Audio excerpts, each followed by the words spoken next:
The Love is Blind legacy continues with a new series. We are in the UK, the accents are strong, and my subtitles are on. Let's get started. So am I the only one who thought they had Jake from The Ultimatum hosting this show? I was like, Jake, what the hell are you doing in Great Britain? I think it's only right to start with Stephen and Sabrina because they are the first couple that got engaged. Stephen is a gorgeous man. He meditates, he does gratitude journals, and who doesn't love a man who's in touch with his emotions? Him and Sabrina had me in my damn feels talking about their grandparents and the rings that they wore from them. I lost a grandparent, a great-grandparent actually, who I was really, really close to. It's a different type of pain to lose a grandparent if you were really close to them, like I can't even explain. And then he also had a rough breakup with his ex, who it sounds like maybe she had cancer, and she decided that the best decision for her was to focus on working through that on her own, and I'm sure that was tough for her, and I know it was tough for him. So yeah, I kind of feel for him. When it comes to Sabrina, I am happy that she told him up front, look, I don't want kids. Or technically she said, I don't feel the urge that I need to have kids or else I'm not going to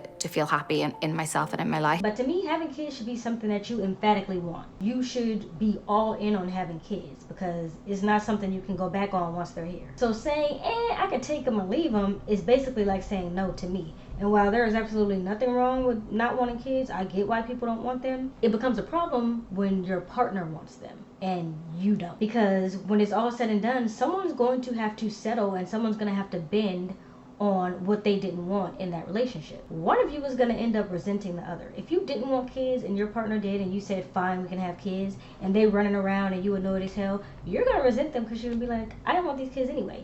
And if they did want children and they bent for you and said, fine, we won't have them, by the time they get, 50, 60, they're going to be like, damn, I really wanted those kids. And then they're going to start to resent you. So you really don't want that. Someone can be great on paper until they're not. Now, Sabrina says she's open to surrogacy or adoption, but to me that's kind of a moot point because the issue wasn't that she didn't want to carry children. The issue is that she didn't want to have children at all. So I don't know how surrogacy or adoption solves that problem. But they basically got engaged in episode 1, and maybe that's a good sign. Cameron and Lauren got engaged in episode 1, and they've been together 5, 6, 7, 20 years now. So maybe there's something to that. But with Stephen and Sabrina, I don't know why, but I'm getting the vibe that he's more into her than she is into him. That's just the feeling that I get. But time will tell. Well, look who's back. Not me. I've been here. Where have you been? Hey y'all, it's Nae. Welcome back to my little corner of YouTube. This video will contain spoilers for Love is Blind UK Season 1, Episodes 1 and 2. So if you haven't seen them yet and you do not want spoilers, save this video and come back after you do. You are about to hear my thoughts on episodes 1 and 2, but of course I want to hear yours, so feel free to drop your thoughts below if you do want to participate in the conversation. And give this video a like before you go, so I know you enjoyed it. If you want to keep the conversation going after this video, feel free to join my Discord server. It's somewhere for us to chit chat outside of YouTube, and it's free, so why not? The link is in the description box. Now let's talk about my boy Freddie. So Freddie is a funeral director. Calm down, I'm not going to embalm you. It definitely does mean that he's the sweetest guy ever, or he kind of grew up a creepy kid, Wednesday Addams vibes. I'm really banking on him being sweet, although there's nothing wrong with Wednesday Addams. But I kind of developed a soft spot for him because he said that he has a little brother who has Down syndrome. As some of you may know, my little sister has Down syndrome, so whenever I hear somebody say that, I'm like, immediate soft spot for them because that's kind of a unique experience that not everyone is going to understand because they haven't experienced it. I took my little sister to see Beyonce last year. She had a time was had. So yeah, it's just a different kind of, I don't want to say a different kind of love because I don't want to diminish the type of love that people have with their siblings, but it kind of feels like it's a different type of love. He mentions that if anything happens to his parents, he would be the one to step up and take care of his brother. And same. That's something that I 100% relate to, and that is a reality for me. If something happens to my mom or my stepdad, I'm going to be the one to take care of my sister. And it's so important that a spouse is not only on board with that, but doesn't feel like that's a burden because it is a lot of work and it can be difficult sometimes. It can be. That's the reality. So having a partner that is going to be okay with that and supportive of that is a big deal. And it would honestly be a red flag for me if someone said they didn't want that.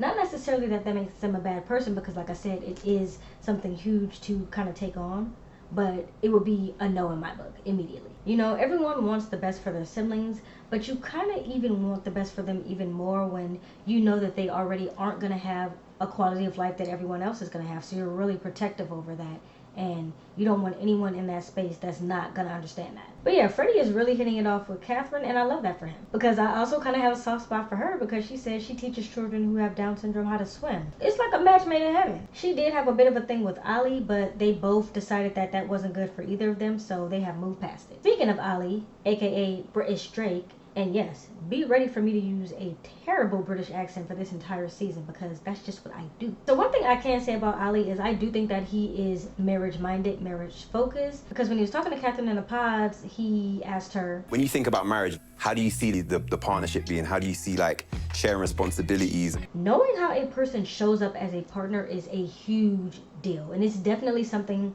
that more people should add into their questioning when they are dating people. Say, for example, you're a man and you want a trad wife, or you're a woman and you want to be a trad wife.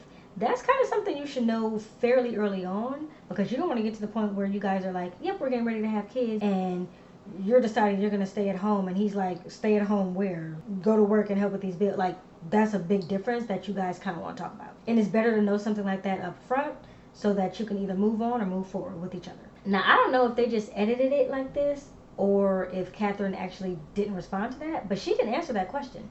She said something along the lines of, I like to party, which wasn't an answer to how do you show up as a partner, so. And responsibilities. I want someone who, like, I can do fun stuff with. Like, just because you're married doesn't mean you need to sit at home all day. We're gonna put a pin in that. Ollie also said he felt like Catherine was being kind of sexual. That's not what my ears heard and my eyes saw, but that's what he said, so it is what it is.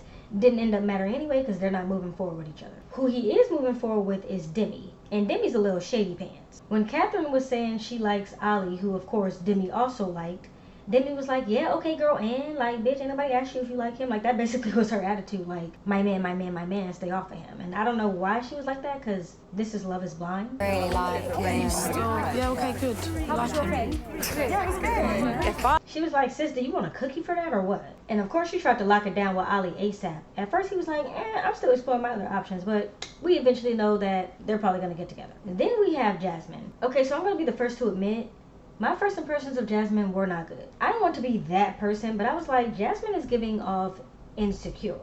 She kept saying that Sam was being a fuckboy, even though I initially did not see that. I was like, girl, if you're not ready to come on Love is Blind with an open mind, then why are you on Love is Blind at all? But I may have to start typing up my apology to my good sis because Sam just might be a fuckboy. His reaction to her breaking up with him was a bit much. He definitely has an anger issue because why are you throwing your goblet on the floor? Goblet is such a funny word. She said that she felt like Sam was the type of guy who always gets what he wants. And that reaction to not getting what he wants kind of validates that she feels that way.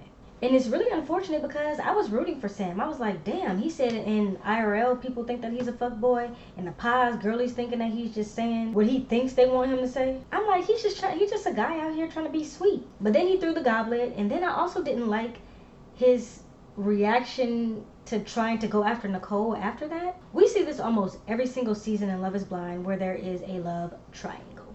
That wasn't was that a triangle? Girl, that might have been a square. I don't know. I think it was a triangle. It's early in the morning. It could have been anything. When someone is in a love triangle and they are talking to two people and they decide, I'm going to pick this one person, and that one person goes with somebody else, they always want to be like, oh, I'm all in on my number two pick now. Like, I found out I really do love them. And it's like, no, you're not. You're picking them as a second pick because your first pick said no to you. And that's really messed up to the other person, who in this case is Nicole. And then he basically body shamed Nicole, and now I have the ick. They were talking, and he was like, oh, I just want to run up and pick you up and hug you. And I'm just going to hug you and squeeze. I'm going to pick you up. Well, I think, no, I'm joking. You will be able to. Huh? I can't say it, can I? I can't say anything about my physical attributes, but yes. Now, he took that as, you're too big to pick me up. But what she was saying is, no, this is Love is Blind. You're not supposed to know my physicality. You're not supposed to know what my weight is, what my height is, what my face looks like, what race I am, although I feel like you can tell race. But you're not supposed to know any of those things. So she stopped herself mid-sentence. And he ran with the fact that she's just too big. And when I say he ran, I literally mean he ran because he went and told all the men, y'all better watch out for Nicole because she's giving big. It was so weird. What was it? So I said, I can't wait to run down. You can't wait to what? Run down, meet her, kiss her, cuddle her, pick you up and kiss you and cuddle you. And Nicole, she like freaked out, and then she was like, oh my God, yeah, me too. But like, oh, you might not be it. And then I was like, what? Like, you won't be able to pick you up? Like, was she implying something? Like, No, she's probably sprained her ankle or something. Yeah. Sam is getting my first, second, third, fourth, and fifth red flag of the season because what the hell are you doing, sir? The thing about Love is Blind is people who are very... Vain is not the word. Is vain the word? Vain might be the word. People who care about looks a lot, they try to come on this show and be like, I'm testing myself. I don't want to care about looks. But it always comes out that they do. There was someone a few seasons ago on the US version. I forget who it was, but he was like, so tell me if I'd be able to pick you up. So seeing Sam make that same exact mistake is crazy because you already saw somebody else in another season do that. Why would you say that? They always out themselves. Now, what's even worse about that situation is the fact that Nicole was ready to go all in with him because Benaiah kind of sounded like he was on the fence, which I think he really liked her, but he just was scared to make the decision. So she was getting ready to say, okay, Sam, if you're ready, then I'm ready. And had Sam not said that, she probably would have ended up with him in his fuckboy ways.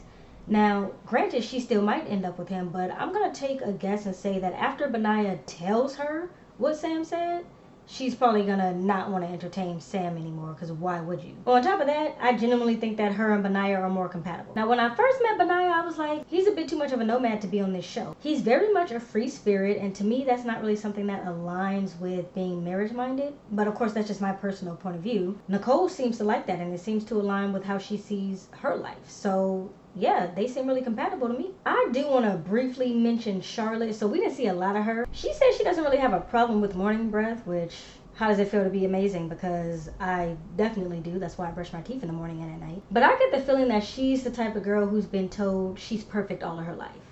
And I say that because she's stereotypical Barbie.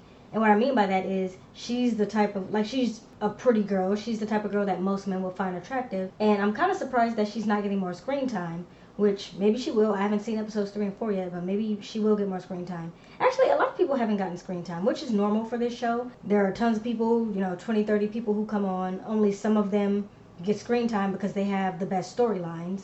There are also sometimes people who get married that we don't ever really see even talk in the pod. So yeah, it's like that sometimes. I went back and forth on if I was going to cover this because I'm also covering Selling the OC right now, and I usually don't do 2 shows at once because it's just a lot. But I'm almost done covering Selling the OC, so I figured I would do this. And plus, this is the first season of the UK series, so I really didn't want to miss it, and I'm excited to be talking about it. And I'm looking forward to conversing about it in real time with you all. If this is your first time to my channel, welcome. Thank you for watching. I hope you enjoyed this video. Since you're here, I cover a lot of reality TV, yes, but I also cover movies. I most recently did The Mole Season 2. That's also a Netflix reality TV show. And I also covered Poor Things and Saltburn, all of the things. So feel free to take a look at my playlist. They are very well organized for your viewing pleasure. I'm gonna go edit this so I can get it out to you. It is 4:30 in the morning, dedicated. And then I will be back tomorrow to discuss episodes 3 and 4. And until then, I will see y'all later. Bye. Let's go. Hopefully the audio is right this time. If it's not, I truly apologize, but I can't record this 3 times. I love y'all though. Okay, bye. It's raining outside, so there's thunder. But anyway, this is my second time recording this video. The audio was shit on the first one. Hopefully it's better than this one. I tweaked some stuff on my mic, and I'm just really hoping for the best. Okay, but yeah, Steven is, no, his name is not Steven, his name is Freddie. He's thinking that he's just saying what they want him to hear, what he thinks they want him to hear, what he thinks they want him to say. Oh, that's what I'm trying to say. What he thinks they want him, yeah, that's what it is. Okay, I don't know why I got lost in that for a second. Cat is playing with toys out there, so you might hear, it might sound like Santa Claus is out there jingling bells, but it's just the cat. Okay, y'all, I also just went and turned off the air, so maybe that'll help with the sound as well. Body shermed, Onyx. Leave that laptop alone, sir. I've seen too many videos of cats breaking laptops for you to be canoodling over there. Absolutely not. It's gonna be a no for me, though. You're not about to break this MacBook, sir. The answer is no. Leave that computer alone. Expeditiously, please. My hands shaking like I need it. I don't know why you got me sinking so low. Yeah. Girl, you got me ready.